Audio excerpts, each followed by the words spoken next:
আসলে চাই যে ভাইরাল হতে তারা অনেকেই এসেছে, আমরাও আপনাদের সাথে একমত, বাট হয় না, তারা আসলে এবার খুব একটা স্কোপ পায় না। ফার্স্ট অফ অল এই প্রথম বসুন্ধরায় এই স্টেডিয়ামে আসা এবং খুবই ভালো লাগছে এবং একটা নতুন একটা স্টেডিয়াম যেহেতু সবকিছু খুব ক্লিন অ্যান্ড দেখতে খুবই সুন্দর এবং এই মাঠে খেলে তো আমরা খুবই মজা পেয়েছি, ভালো লেগেছে। এই জন্য স্পেশালি ধন্যবাদ বসুন্ধরা টিমকে, তাদের এই এত বড় আমাদের সুযোগ করে দেওয়ার জন্য। আমাদের যারা সেলিব্রিটি ক্রিকেট লিগে যারা আছি তাদেরকে এরকম এত বড় একটা আয়োজনের মধ্যে তারাও মানে আছে কানেক্টেড, সেটা দেখে অনেক ভালো লাগছে। আরও সামনে আরও যারা খেলাধুলা করবো আমরা, তখন আমরা যদি চাই আমাদের সঙ্গেও যেন তারা থাকে, সেটাই মানে ইচ্ছা।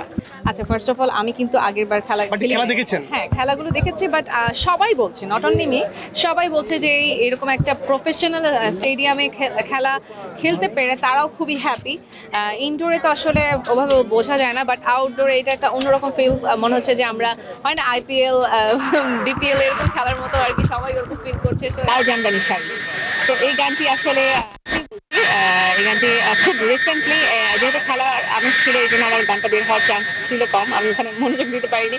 সো ওই গানটি অলরেডি কমপ্লিট। আমরা এই গানটি খুব দ্রুত আকারে আমরা আমার ইউটিউব চ্যানেল কাউনিয়া থেকে আসবে এবং আপনারা সবাই খুব সুন্দর একটা গান পাবেন, যেটা আসলে প্রত্যেক বছর আমি চেষ্টা করি একটা ধামাকা দেওয়ার জন্য। এনিওয়েজ, আমরা আসলে যারা আসলে চাই যে ভাইরাল হতে তারা অনেকেই এসেছে, আমরাও আপনাদের সাথে একমত, বাট হয় না, তারা আসলে এবার খুব একটা স্কোপ পায় না, খুব অল্প পরিমাণে জিনিস ছড়িয়েছে। বাট আমরা সবাই আসলে প্রথম থেকেই আমাদের টিম থেকে বিশেষ করে সেলিম ভাইয়ের পরামর্শ ছিল যে এমন কোনো কিছু করবো না যেটা আমাদের মানুষ আমাদেরকে নিয়ে কথা বলবে, কারণ আমরা যেহেতু পরিচিত মানুষ, আমাদেরকে সবাই জেনে জানে এবং আমরা শিল্পী।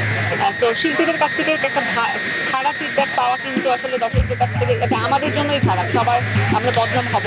সো এই জিনিসগুলো আমরা করিনি, অ্যান্ড যারা যারা করে এসেছে আমার মনে হয় যে নেক্সট টাইম থেকে এই ব্যাপারগুলো একটু খেয়াল করা উচিত এবং সেসব মানুষদেরকে স্কিপ করা উচিত। তাদের প্রতি সম্মান রেখে, নারী তাদের প্রতি সম্মান রেখেই বলছি, আসলে তাদের অবস্থান থেকে এই জিনিসটা মানে তারা, আপনি কিভাবে দেখেন? যারা আসলে এগুলো করে তারা আসলে একদমই বলবো যে তাদের কোনো কি বলবো এটাকে ব্যক্তিত্ব বা তারা আসলে মানে ইন্টেনশনালি এসেছে আমরা ভাইরাল হতে চাই এবং তারা যদি ভাইরাল থ্রুতে কোনো কিছু মানে অর্জন করতে পারে সেটার জন্য। সো এটা আসলে আমার মনে হয় যে মানে কি বলে, এটা ভালো না, আমার কাছে ভালো লাগে না, লজ্জাস করা আমাদের জন্য। এই দায়ভারটা আপনাদের না তাদের, না যারা এগিয়ে ছড়াচ্ছে না? এবং আমার মনে হয় যে এই ব্যাপারটা যারা তাদেরকে অনুমতি দিয়েছে, যারা এইসব খেলার ভেতরে তাদেরকে ইনভলভ করেছে, তারা জেনে শুনে বুঝে ইনভলভ করা উচিত ছিল।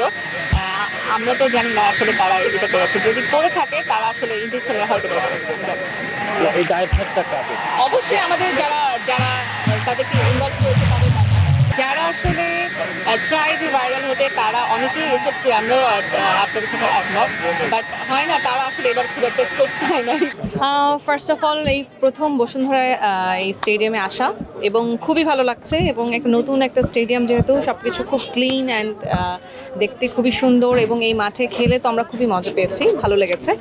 এই জন্য স্পেশালি ধন্যবাদ বসুন্ধরা টিমকে, তাদের এই এত বড় আমাদের সুযোগ করে দেওয়ার জন্য। আমাদের যারা সেলিব্রিটি ক্রিকেট লিগে যারা আছি তাদেরকে এরকম এত বড় একটা আয়োজনের মধ্যে তারাও মানে আছে কানেক্টেড, সেটা দেখে অনেক ভালো লাগছে। আরও সামনে আরও যারা খেলাধুলা করবো আমরা, তখন আমরা যদি চাই আমাদের সঙ্গেও যেন তারা থাকে, সেটাই মানে ইচ্ছা। আচ্ছা, ফার্স্ট অফ অল আমি কিন্তু আগের বার খেলা দেখেছেন? হ্যাঁ, খেলাগুলো দেখেছি, বাট সবাই বলছে, নট অনলি মি, সবাই বলছে যে এরকম একটা প্রফেশনাল স্টেডিয়ামে খেলা খেলতে পেরে তারাও খুবই হ্যাপি। ইনডোরে তো আসলে ওভাবে বোঝা যায় না, বাট আউটডোরে এটা একটা অন্যরকম ফিল। মনে হচ্ছে যে আমরা হয় না আইপিএল বিপিএল এরকম খেলার মতো আর কি, সবাই ওরকম ফিল করছে। আর জানবানি শাড়ি, তো এই গানটি আসলে এই গানটি খুব রিসেন্টলি, যেহেতু খেলার আমেজ ছিল এই জন্য আমার গানটা বের হওয়ার চান্স ছিল কম, আমি ওখানে মনোযোগ দিতে পারিনি। সো ওই গানটি অলরেডি কমপ্লিট। আমরা এই গানটি খুব দ্রুত আকারে আমরা আমার ইউটিউব চ্যানেল কাউনিয়া থেকে আসবে এবং আপনারা সবাই খুব সুন্দর একটা গান পাবেন, যেটা আসলে প্রত্যেক বছর আমি চেষ্টা করি একটা ধামাকা দেওয়ার জন্য। তো এবার সেটা আসছে লাল জানবানি শাড়ি। একটু মন কিনে এখনো কিন্তু রেজাল্ট আসছে না, এখনো বলা যাচ্ছে না, ঠিক আছে। তারপরে আমি একটা কথা বলতে চাই যে তো আমরা যে কটা ম্যাচ খেলেছি তার মধ্যে এখন পর্যন্ত আমরা কিন্তু হারি নাই, আমরা প্রত্যেকটা ম্যাচ উইন করে আমরা ফাইনালে এসেছি। তো আমি বলবো যে খুব খুব হাড্ডাহাড্ডি লড়াইয়ের মধ্যে দিয়ে শেষ হয়েছে। আজকে জানি না কিভাবে ভালো উইন করবা বা উইন করবে না, করতে প্র্যাকটিস করতে গিয়ে প্র্যাকটিস করতে যে হ্যাঁ প্রচুর পেয়েছি, হাতে তো ব্যথা হচ্ছে, কারণ আমরা যে ওয়ার্ম আপ করছি আর হাতে যেহেতু ব্যাটিং করতে হয় বলিংও করতে হয়, সেই হাতে হাত ব্যথা হয়েছে। আমরা দেখতে পারি যে এই যে